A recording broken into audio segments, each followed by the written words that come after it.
ఈనాడు పెద్దపల్లిలో 18 కిలోమీటర్లు పాదయాత్ర చేసినామంటే ఓట్లు అడగనికి రాలే, సీటు గెలిపించమని రాలే. ఇంతకుముందు మా సోదరుడు చెప్పినట్టు మిషన్ కాకతీయ కమిషన్లు అడగనికి రాలే, వాటర్ గ్రిడ్లో వాటాలు అడగనికి రాలే, బంగారు తెలంగాణలో కొంత బంగారం మా ఇంటికి పంపించమని అడగనికి రాలే. ఇవాళ కేసీఆర్ గారి ఎన్నికల కంటే ముందు 100 నియోజకవర్గాల సమావేశాలు పెట్టి పేద రైతాంగానికి తెలంగాణ బిడ్డలకు ఏదైతే హామీ ఇచ్చిందో అమలు చేయమని ఈ ప్రభుత్వాన్ని 2.5 సంవత్సరాలుగా మేము అడుగుతుంటే ఈ ప్రభుత్వం పట్టించుకోకపోవడం వల్ల పోయిన సంవత్సరంలో తెలంగాణ బంద్కు పిలిపించిన మిత్రులందరికీ గుర్తుండే ఉంటుంది. ఆనాడు ప్రధానంగా తెలంగాణ రైతాంగానికి ₹1,00,000 వరకు రుణమాఫీ చేసి బ్యాంకులలో మీరు తెచ్చుకున్న రుణాలు ఎవరు చెల్లించకండి, ఈ తెలంగాణలో కల్వకుంట్ల చంద్రశేఖరరావు గారు ముఖ్యమంత్రి మీకు సంతకం పెట్టి ₹1,00,000 వరకు మీకు రుణమాఫీ చేస్తా అని చెప్పి ఆనాడు కేసీఆర్ గారు హామీ ఇచ్చారు. మేము మీరు ఎన్నికలలో ఇచ్చిన హామీని అమలు చేయండి అని 2.5 సంవత్సరాల నుంచి రాస్తారోకోలు చేసినాం, ధర్నా చేసినాం, నిరసనలు తెలిపినాం, శాసనసభను స్తంభింపజేసినాం. అయినా ప్రభుత్వం స్పందించకపోతే ప్రతిపక్షాలను కూడగట్టుకొని తెలంగాణ బంద్ కూడా చేసినాం. అయినా కేసీఆర్ లోపల కదలిక రాలే. కనీసం దున్నపోతు మీద వాన పడితే తోకైనా ఆడిస్తుంది కానీ ఈ కల్వకుంట్ల చంద్రశేఖరరావు గారు దున్నపోతు కంటే అధ్వానంగా తయారైందో ఈనాడు రైతులకు రుణమాఫీ చేయడానికి ముందుకు వస్తలేదు. ఇవాళ రైతులకు రుణమాఫీ చేయమంటే నా దగ్గర నిధులు ఎక్కడ ఉన్నాయంటాడు. వాటర్ గ్రిడ్కు మాత్రం 40,000 కోట్లు పెడతాడు, మిషన్ కాకతీయకు 25,000 కోట్లు పెడతాడు, ఇరిగేషన్ ప్రాజెక్టుల కోసం 1,50,000 కోట్ల రూపాయలతో టెండర్లు పిలుస్తాడు, విద్యుత్ టెండర్ల కోసం 1,00,000 కోట్ల రూపాయల టెండర్లు పిలుస్తాడు. ఇవాళ దాదాపుగా చంద్రశేఖరరావు గారు ముఖ్యమంత్రి అయిన తర్వాత 2,00,000 కోట్ల రూపాయల టెండర్లు పిలిచి 10% కమిషన్ కట్టుకున్నాడని చెప్పి రాష్ట్రం అంతా కోడై కూస్తుంది. కానీ ఇవాళ రైతులకు రుణమాఫీ చేయడానికి నా దగ్గర నిధులు లేవంటాడు. ఆయన తెలంగాణను ధనిక రాష్ట్రం అంటాడు, తెలంగాణలో ఆదాయం పెరిగిందంటాడు. మరి రైతులకు 7,000 కోట్ల రూపాయలు ఇప్పుడు బాకీలు ఉన్నాయి, 7,000 కోట్ల రూపాయలు చెల్లించబోయే సామి అంటే మాత్రం ఆయనకు చెయ్యి వస్తలేదు. కాబట్టి ఇవాళ మొత్తం 17,000 కోట్ల రూపాయలు ఒకేసారి రుణమాఫీ చేస్తా అని చెప్పిన చంద్రశేఖరరావు గారు విడత కొంచెం ఇస్తే ఆయన ఇచ్చిన మిత్తిలకే సరిపోయినాయి. అసలు బాకీ అట్లనే ఉంది, బ్యాంకుల పాస్బుక్లు బ్యాంకు వాళ్ళ దగ్గరనే ఉన్నాయి. ఇవాళ పాస్బుక్లు బ్యాంకులు ఉన్నాయి, మళ్ళీ రుణం రాకపోవడం వల్ల బయట ఎక్కడో మిత్తిలకు తెచ్చుకుంటే ఆ వడ్డీ పెరిగి పెద్దదాయి పాపం వల్ల పెరిగి ఇవాళ రైతులు వడ్డీ కట్టలేక వడ్డీ పిచ్చినోడు ఇంటి ముందర కూర్చుంటే అవమానం భరించలేక భార్య బిడ్డల ముందర అప్పిచ్చినోడు నిలదీస్తే అవమానం భరించలేక ఈ రాష్ట్రంలో 2,700 మంది రైతులు ఆత్మహత్యలు చేసుకొని చచ్చిపోయింది. ఈ చనిపోయిన రైతుల కోసం కనీసం ఆ కుటుంబాలను ఆదుకో అని చెప్పి మేము అసెంబ్లీలో స్తంభింపజేస్తే చచ్చిపోయిన కుటుంబాలకు 6 లక్షల రూపాయల నష్టపరిహారం ఇస్తా అని ఒక జీవో ఇచ్చాడు. ఇవాళ ఆ జీవో 4 తీసుకోవడానికి కానీ ఇంకేమన్నా చూసుకోవడానికి కూడా జీవో వస్తలేదని చెప్పి నేను ఈ సందర్భంగా తెలియజేస్తున్నా. సోదరులారా, ఈనాడు తెలంగాణ రాష్ట్రం వచ్చిన తర్వాత ఈ తెలంగాణలో ఉద్యమాలు ఉండవు, ఆందోళన అసలే ఉండవు, బంధులు అసలే ఉండవు, రాష్ట్రాలోకాలు అసలే ఉండవు, ఆత్మ బలిదానాలు అసలే ఉండవు, చావులు అసలు లేకుంటే చేస్తా అని చెప్పిన చంద్రశేఖరరావు నువ్వు ముఖ్యమంత్రి అయిన తర్వాత రైతులే 2,700 మంది ఆత్మహత్యలు చేసుకొని చచ్చిపోతుంటే ఒక్కరినైనా పలకరించిందా ఒక్కసారి ఆలోచన చేయండి. ఇవాళ ఇక్కడ పాత్రికేయ మిత్రులు ఉన్నారు, ఆయన బంధువు అయిన రామేశ్వరరావు షష్ఠి పూర్తి చేసుకుంటే పోయి 3 గంటలు కూర్చొని వచ్చాడు. నిన్న మన చిన్నజీయర్ స్వామి షష్ఠి పూర్తి చేసుకుంటే 6 గంటలు కూర్చున్నాడు. మాకు అభ్యంతరం లేదు, నీకు నచ్చిన స్వాముల దగ్గరికి నువ్వు పోవచ్చు, నీ బంధువుల ఇంటికి నువ్వు దావతులకు పోవచ్చు. కానీ తెలంగాణ ఉద్యమ సందర్భంలో ఏ మారుమూల పల్లెలో తండాలలో గూడాలలో ఆదిలాబాద్ అడవుల్లో ఎవరైనా చచ్చిపోయినా నువ్వో నీ కొడుకో నీ అల్లుడో నీ బిడ్డో కారు వేసుకొని కండువా కప్పుకొని వాడి ఇంటికి పోయి సత్యమైన మీద జెండా కప్పి ఒకలబడి ఏడుపులు ఏడ్చొచ్చింది కదా. ఆనాడు తెలంగాణ కోసం ఓట్ల కోసం తెలంగాణ ముసుగులో ఓట్ల కోసం అధికారం కోసం తెలంగాణలో చచ్చిపోయిన వాళ్ళ దగ్గరికి పోయి నీ పార్టీ జెండా కప్పి ఒకలేడుపులు ఏడ్చొచ్చింది కదా. ఇవాళ వచ్చిన తెలంగాణలో మీరు ముఖ్యమంత్రి అయిన తర్వాత 2700 మంది చచ్చిపోతే ఒక్కరినైనా పలకరించమా అని నేను అడుగుతున్నా ఈ రాష్ట్ర ముఖ్యమంత్రిని. అంతెందుకు గ్రామాలలో చచ్చిపోయిన వాళ్ళని పరామర్శించడానికి నీకు సమయం లేదనుకుంటే నిజామాబాద్ జిల్లాకు సంబంధించిన రైతు లింబయ్య అనే రైతు ఊర్లో చచ్చిపోతే ఈ ప్రభుత్వం పట్టించుకోవాలని చెప్పి హైదరాబాద్ లో సెక్రటేరియట్ ముందర చెట్టుకు ఉరేసుకొని చచ్చిపోతే కూడా కనీసం చూడడానికి రాలేదంటే ఎంత దుర్మార్గమైన ప్రభుత్వం ఈ రాష్ట్రంలో ఉందో ఒకసారి ఆలోచన చేయండి. ఆ లింబయ్య అనే రైతు శవాన్ని మేమందరం పోతున్నామని హడావిడిగా తీసి గాంధీ హాస్పిటల్ మార్చరీ వేసి రోజు మొత్తం కనీసం పోస్ట్ మార్టం చేయలే. వాళ్ళ కుటుంబ సభ్యులు అక్కడికి పోతే శవాన్ని ఇయ్యలే. కనీసం సచ్చిన శవాన్ని కూడా భార్య బిడ్డలకు చూపించలే.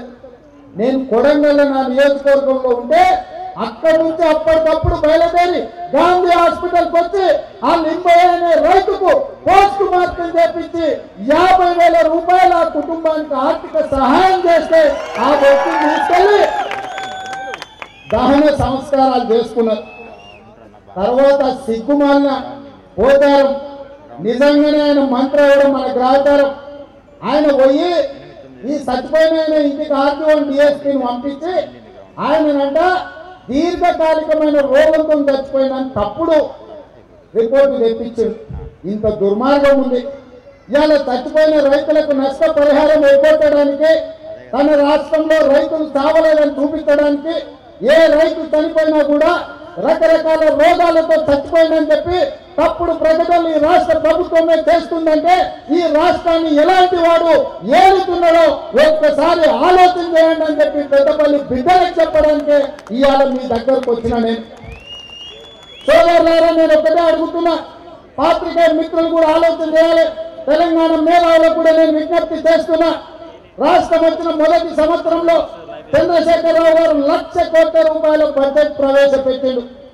రెండో సంవత్సరం 1,15,000 కోట్ల రూపాయల బడ్జెట్ ప్రవేశపెట్టిండు. మూడో సంవత్సరం 1,30,000 కోట్ల రూపాయల బడ్జెట్ ప్రవేశపెట్టిండు. అంటే 3 సంవత్సరాలలో దాదాపుగా 3,50,000 కోట్ల రూపాయలు ఈ ప్రభుత్వం ఖర్చు పెట్టింది.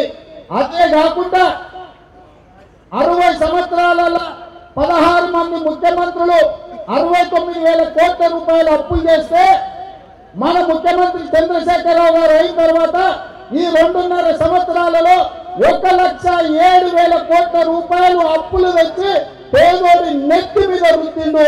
ఇవాళ 1,07,000 కోట్ల రూపాయలు అప్పులు తెచ్చిండు. అంటే ఈ 2.5 సంవత్సరాలలో 4,50,000 కోట్ల రూపాయలు రాష్ట్ర ప్రభుత్వం ఖర్చు పెట్టింది. 4,50,000 కోట్ల రూపాయలు ఖర్చు పెట్టిన ఈ ప్రభుత్వం పేద రైతులకు రుణమాఫీ చేయడానికి 17,000 కోట్ల రూపాయలు లేవని చెప్తున్నారు. ఎట్లా అర్థం చేసుకోవాలో మీరు ఆలోచన చేయండి. ఇవాళ కేవీపీ రామచంద్రరావు కంపెనీకి 1,00,000 కోట్ల రూపాయల టెండర్లు ఇవ్వడానికి ఉన్నాయి. ఇవాళ నీ గడిచిన ఆంధ్ర కంపెనీలకు ఇంకో 1,00,000 కోట్ల రూపాయల టెండర్లు ఇవ్వడానికి నీ దగ్గర డబ్బులు ఉన్నాయి. నువ్వు నల్ల కార్లు నచ్చలేదంటే తెల్ల కార్లు కొనుక్కోవడానికి 100 కోట్లు ఖర్చు పెట్టినావు. మా పెద్దన్న చెప్పినట్టు 10 ఎకరాలలో 150 గదులు నిర్మించుకోవడానికి 200 కోట్ల రూపాయలు ఖర్చు పెట్టినావు. నీ కొడుకు ఉన్న సచివాలయంలో వాస్తు ప్రకారం ముఖ్యమంత్రి కాడని చెప్తే ఉన్నది కూలగొట్టి 1,200 కోట్ల రూపాయలు ఖర్చు పెట్టి ఇవాళ కొత్త సచివాలయం కడతా అంటున్నావు.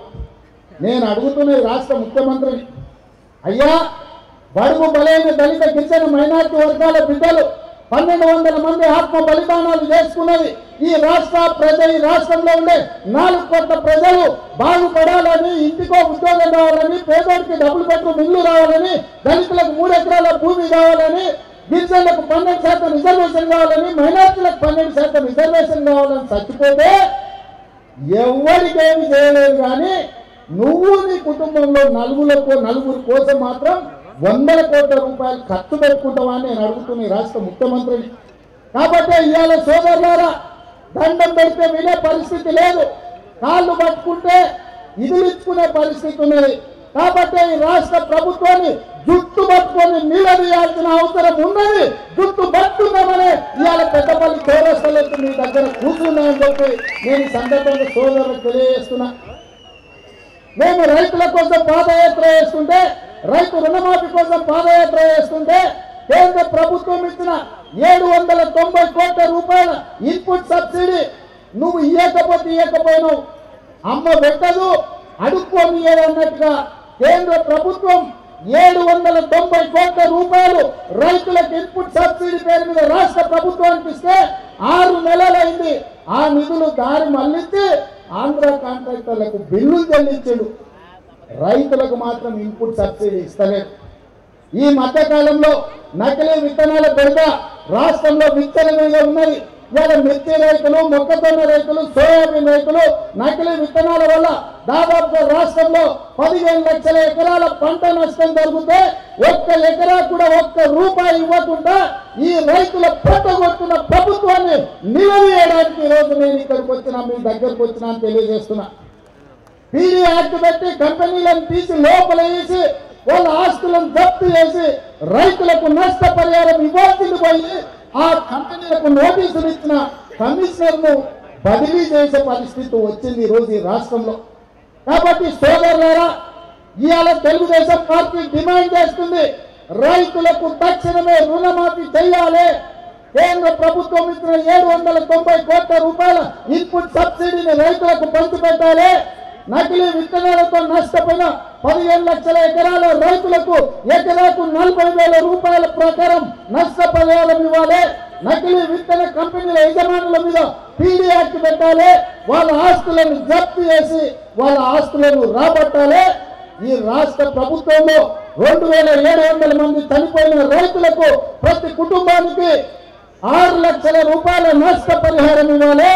అదే విధంగా 85% తెలంగాణ బిడ్డలు వ్యవసాయం మీద ఆధారపడ్డారు. వ్యవసాయ పాలసీ ఉండాలి ఈ రాష్ట్ర ప్రభుత్వానికి అని తెలుగుదేశం పార్టీ డిమాండ్ చేస్తుంది. అట్లాంటి సందర్భంలో మేము పాదయాత్ర చేస్తుంటే ఆయన కొన్ని జట్టులతో మనల్ని దిక్కిస్తున్నాడు. వాడు ఎవరో మాట్లాడిండు, రేవంత్ రెడ్డి ఏదో గుబర్కానే ఎత్తకంలో ఎప్పుడు చూసినా ఇక్కిలిచ్చినట్టే కనిపిస్తుందంట. ఆడి పేరు పల్లా రాజేశ్వర రెడ్డి. ఆడు టికెట్ కావాలని తెలుగుదేశం పార్టీ ఆఫీస్ చుట్టూతో గుంటనక్కలాక తిరుగుతే మేము ఇవ్వకపోతే ఆ పార్టీలో చేరి ఆడు కూడా మాట్లాడేటోడు అయ్యింది. ఇవాళ ఇంకోడున్నాడు జూపల్లి, మమ్మల్ని మిడతల దండు అన్నాడు. నేను చెప్పిన మిడతల దండు కాదు, రామదండు. దండు తీసుకున్నామంటే అదే విధంగా ఏదైతే దొడ్డి కొబ్బరి చెప్పి పెట్టిండో ఆనాడు గుత్పల సంఘం అని ఇవాళ గ్రామాన గుత్పల సంఘాన్ని ఏర్పాటు చేయాల్సిన అవసరం ఉన్నది. టీఆర్ఎస్ వాళ్ళు వస్తే గుత్పలతో సన్మానం చేయాల్సిన అవసరం ఉన్నది. ఇవాళ ఆనాడు ఓట్ల కోసం సీట్ల కోసం వచ్చి వంగొంగి దండాలు పెట్టిరు, కడుపులో తలకాయ పెట్టిరు, కాళ్ళు పట్టుకున్నారు. ఆ డబ్బాలో ఓటేయంగానే దొంగనికి దొరకకుండా తుపాకీ తూటకు అందకుండా ఇవాళ అధికారం అనుభవిస్తున్నారు. బిడ్డ ఎన్ని రోజులు ఉంటారో చెట్టు ఎక్కినోడు దిగక తప్పదా? దిగడా దిగిన రోజు దొరకడా? నిన్న మన కేసీఆర్ అంటున్నాడు, మా రావులన్న చెప్పిన కేసీఆర్ మేము అధికారంలో ఉన్నాం, మేము చాలా బలంగా ఉన్నాం, టీడీపీ బలహీన పడ్డదని. ఓ అడవిలో కోతి సింహం పోతుంటే తాటి చెట్టు కనిపించిందంట. కోతి టకటక తాటి చెట్టు ఎక్కి సింహాన్ని ఎక్కిరించిందంట. చూసినవా నాకు ఎంత బలం ఉందో, నేను తాటి చెట్టు ఎక్కిన నువ్వు ఎక్కగలుగుతావా అని. అత్తకెళ్ళి పోతున్న ఏనుగు చెప్పిండంట, బిడ్డ చెట్టు అయితే ఎక్కినా కానీ దిగుతా తెలిస్తే సింహం బలమేందో అని. ఇవాళ రాష్ట్రంలో కూడా కేసీఆర్ ఒక్కసారి కుర్చెక్కి ఆయనకు చాలా బలం ఉంది అనుకుంటున్నాడు. ఆ కోతి అనుకున్నట్టే తెలుగుదేశం పార్టీ 8 సార్లు ఎన్నికలు జరిగితే 5 సార్లు గెలిచి అధికారంలో ఉన్నాం, 3 సార్లు ప్రతిపక్షంలో ఉన్నాం. మనకు ఆ చదువు నేర్పేది కేసీఆర్. మన దగ్గర చదువుకొని పోయినాడు, మన దొడ్లో పనిచేసినాడు, మనం దొడ్లోకి వెళ్ళి కాలుతుంది అంటే పక్కకు పోయినాడు, ఆయన వచ్చి మనకు చదువు చెప్తున్నాడు ఇవాళ ఈ రాష్ట్రంలో. కాబట్టి అట్లాంటి వాళ్ళకి ఎవరికి భయపడాల్సిన పని లేదు. ఆయన అన్నాడు ఖాళీ చేస్తే తెలుగుదేశం పార్టీని అని. మా నర్సి చెప్పిండు అదేమన్నా మందు సీసీ కాదురా పోయి ఫామ్ హౌస్లో ఖాళీ చేయడానికి తెలుగుదేశం పార్టీ నువ్వు ఎవరినైనా గుంటనక్కల్ని కొన్నిటిని కొనుక్కొని పోతే ఇంకా చాలా తయారు చేస్తామని ఇవాళ మిమ్మల్ని చూసిన తర్వాత నాకు ఆ ధైర్యం వచ్చింది. కొంతమంది నాయకులు పోయి ఉండొచ్చు కాక, అమ్ముడు పోయి ఉండొచ్చు కాక, అవసరాల కోసం పోయి ఉండొచ్చు కాక, కానీ పేద ప్రజల కోసం పనిచేసే పార్టీ తెలుగుదేశం పార్టీ ఉంది. పేదోడికి పట్టెడు అన్నం పెట్టిన పార్టీ తెలుగుదేశం పార్టీ, పేదోడికి పక్కా ఇల్లు కట్టించిన పార్టీ తెలుగుదేశం పార్టీ, పేదోడికి పింఛన్ ఇచ్చిన పార్టీ తెలుగుదేశం పార్టీ, రైతులకు 50 రూపాయల కార్స్ పవర్ ఇచ్చిన పార్టీ తెలుగుదేశం పార్టీ, బీసీలకు రిజర్వేషన్లు ఇచ్చిన పార్టీ తెలుగుదేశం పార్టీ, ఆడబిడ్డలకు రిజర్వేషన్లు ఇచ్చిన పార్టీ తెలుగుదేశం పార్టీ, 2 రూపాయల కిలో బియ్యం ఇచ్చిన పార్టీ తెలుగుదేశం పార్టీ, 10 రూపాయలకే జనతా వస్త్రాలు ఇచ్చిన పార్టీ తెలుగుదేశం పార్టీ, ప్రతి కిలోమీటర్కు ప్రైమరీ స్కూల్ పెట్టిన పార్టీ తెలుగుదేశం పార్టీ, ప్రతి 3 కిలోమీటర్లకు అప్పర్ ప్రైమరీ స్కూల్ పెట్టిన పార్టీ తెలుగుదేశం పార్టీ, ప్రతి 5 కిలోమీటర్లకు హై స్కూల్ పెట్టిన పార్టీ తెలుగుదేశం పార్టీ, ప్రతి మండలంలో ఒక జూనియర్ కళాశాలను పెట్టిన పార్టీ తెలుగుదేశం పార్టీ, ప్రతి నియోజకవర్గంలో ఒక డిగ్రీ కాలేజీని పెట్టిన పార్టీ తెలుగుదేశం పార్టీ, ప్రతి రెవెన్యూ డివిజన్లో ఒక ఇంజనీరింగ్ కాలేజీని పెట్టిన పార్టీ తెలుగుదేశం పార్టీ, ప్రతి జిల్లాలో ఒక మెడికల్ కాలేజీని పెట్టిన పార్టీ తెలుగుదేశం పార్టీ, దేవేందర్ గౌడ్ లాంటి వాళ్ళను నాయకులను తయారు చేసిన పార్టీ తెలుగుదేశం పార్టీ, చదువుకున్న యువకులైన రావుల చంద్రశేఖర్ రెడ్డి అన్నను, ఇనుగాల పెద్దిరెడ్డి అన్నను, బలహీన వర్గాలకు సంబంధించిన అన్న ఎల్రన్నను నాయకులుగా తయారు చేసిన పార్టీ తెలుగుదేశం పార్టీ. ఈ తెలుగుదేశం పార్టీని ఖాళీ చేస్తే ఎవడన్నా పుట్టిండా అని నేను అడుగుతున్నా. బిడ్డ కేసీఆర్ ఎవరితోనైనా గోక్కో, మా తెలుగుదేశం పార్టీ కార్యకర్తలతో